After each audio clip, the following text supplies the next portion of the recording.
और इधर है okay.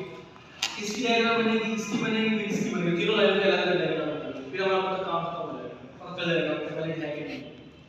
Are dots are negative, are M are P P, ये आपका एम वाला सर्कल है, ये पी वाला सर्कल है। आर एम आर पी का मतलब क्या है कि सारे सारे जो एम है ना होती सारे सारे पी, कोई भी ऐसा एम नहीं जो पी में ना हो, सारे सारे पी। तो इस एस को बोल देंगे ये है ही ऐसे समझे, सारे सारे एम जो है वो पी में है। तो ये वाला जो चीज है ये वाला, ये यहां से लेके यहां तक सारा ये तो पी में जा ही दे रहा है, अली तो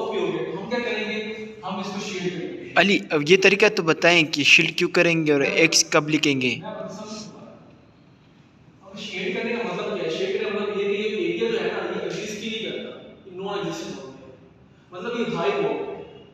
क्योंकि हमने कहा था सारे सारे एम पी में, कोई भी एम वाला जो है ना एलिमेंट पी में एज इम्पॉसिबली वो ना हो, है ऐसा। तो जो बाकी एरिया तो पी से जो बाहर था वो हमने खत्म कर दिया, मतलब ये इस तरह ना हो। ये पहला काम कर लिया, ये जो पहले जो प्रेमिस थी इसको बना दिया। दूसरे में no cats are dogs, no S M, कोई भी जो एस है वो एम में नहीं, मतलब एस अलग है और एम अलग है, ये एस है और ये है, तो कोई भी कह रहा है एस का एम में नहीं, मतलब दोनों की ओवरलैपिंग नहीं होती, दोनों मिलने नहीं चाहिए। तो एस का एम एरिया कौन सा आता है, ये वाला आता है, ये वाला। और ये देखिए तो शेड हुआ है तो खत्म हुआ, लेकिन ये वाला शेड नहीं हुआ, ये ओवरलैप हो, तो इसको हमने क्या कर देना शेड कर देना, ताकि अब शेड करने का मतलब ये कि जो ये वाला एरिया ना ये एग्जिस्ट ही नहीं करता, ये अलग हो ये अलग हो, दोनों जो क्लासेस है वो सेपरेट हो। यहां तक क्लियर है। No cats are dogs, cats वाली जो क्लास है वो अलग है और डॉग्स वाली क्लास अलग है, सेपरेट, कोई ओवरलैप नहीं, जो वो नहीं है उसको खत्म।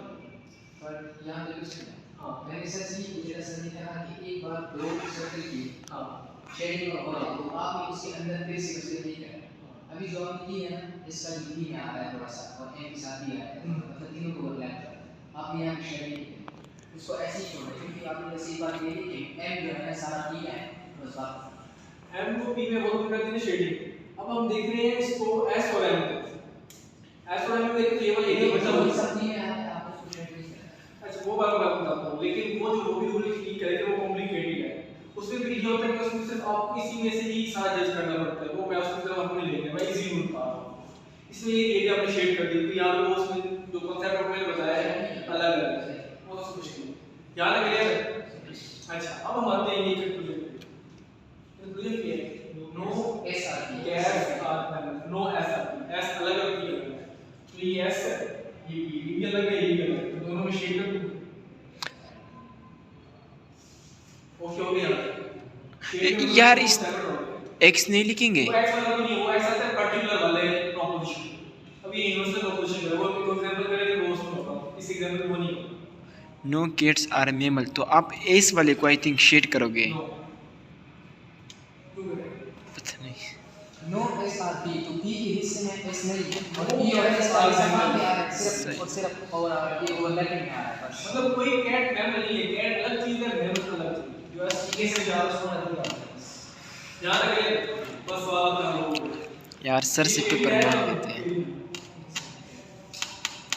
और ये एरिया इधर शेड है नहीं मैच नहीं होता, ये फुल शेड है और ये हाफ और यहाँ पे हाफ शेड ये बचा हुआ है, टैली नहीं कर रहा मैच नहीं कर रहा, तो इसका मतलब ये काम को डालेंगे। अगर यहाँ पे ये होता ना फिर आपको वैल्यू होता, ये बात इस तरह है। अब हमें टैली करना मैच करना, कंक्लूजन को मैच करना प्रेमिस के साथ, क्या रिलेशन स्ट्रांग हो रहा है कि नहीं बन रहा, क्या वो बिल्ड सपोर्ट कर रहा है कि नहीं। तो आप देखेंगे इस ये वाला एरिया शेड इधर यहाँ और ये वाला एरिया यहाँ पे देखिए वो शेड नहीं हाफ शेड, तो मैच 100% नहीं कर रहा, तो 100% मैच नहीं कर रहा तो इसका मतलब ये को आपका आर्गुमेंट इनवैलिड है, अगर मैच कर रहा होता तो वैलिड होता। तो फिर तो अब फेलेसी के बाद फिर देखेंगे, फिर उसके बाद हम देखेंगे कि कौन सी फेलेसी इसमें। वो पे फोटो लगाओ तो डायग्राम पे डायग्राम ये समझो वो तो पहले से शुरू तो ऊपर यहां से इसको पता लगाओगे कि ग्रेड डिस्ट्रीब्यूट है कि नहीं है, किसी का माइनस ग्रेड है कि नहीं, वो 5 लगा ये इसका हो गया। ठीक है। ये एक एग्जांपल ओ ए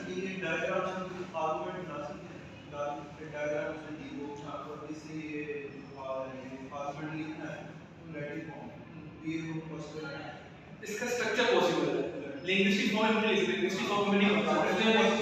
पॉसिबल है जैसे ये है ना इससे आप स्ट्रक्चर बना सकते हो आल एम आर की टाइम सूरत है आल एम आर की हो जाएगा इसका और इसके अलावा की हो जाएगा no, no S are M बस तनवीज़ थी और एंड पे हो जाएगा नो एस आर और पेपर में आएगा इस तरह मोस्ट प्रोबेबली चांस है कि इस तरह भी आ सकता है यार पेपर को इजी दो आप शम्स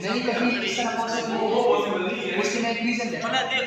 जब आपने एक शेड्यूल किया ना उन्होंने ऑलरेडी दिया हो सकता है एक क्रिया पहले हो और दूसरा क्रिया बाद में जिस तरह ये को ना उसकी वो लेवल में आधा हो गया तो आपको कैसे पता चलेगा कि मैंने पहले कौन सा उठाया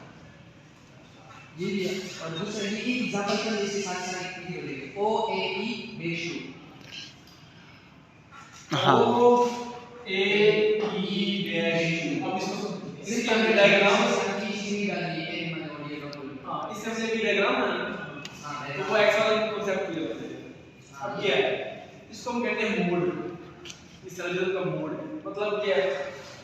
वो है मुझे सफ़ा वीडियो करी थी ये E है और उसका फिगर है मतलब आके गन लड़ समझ रही गया फिगर 2 का मतलब क्या है भाई इसका फिगर है फिगर क्या है फिगर यहां से कॉलम से 2 वाला आएगा स्ट्रेट ये 1 होता फिगर ये 2 ये 3 ये 4 ये 1 2 3 4 के इसका मतलब ये पोजीशन है यानी कि और इसमें यानी पोजीशन ये वाली है इसमें यानी पोजीशन ये वाली है और इसमें यानी पोजीशन ये वाली हां यार वो बना बोला तो बना लेंगे यार ये बोला ऐसे इसी तरह होता है अगर देखें ना 0 3 इस तरह बना लो ये क्या मुश्किल है ना लो ये पहला हो जाएगा 1 2 3 4 एक ही याद रखो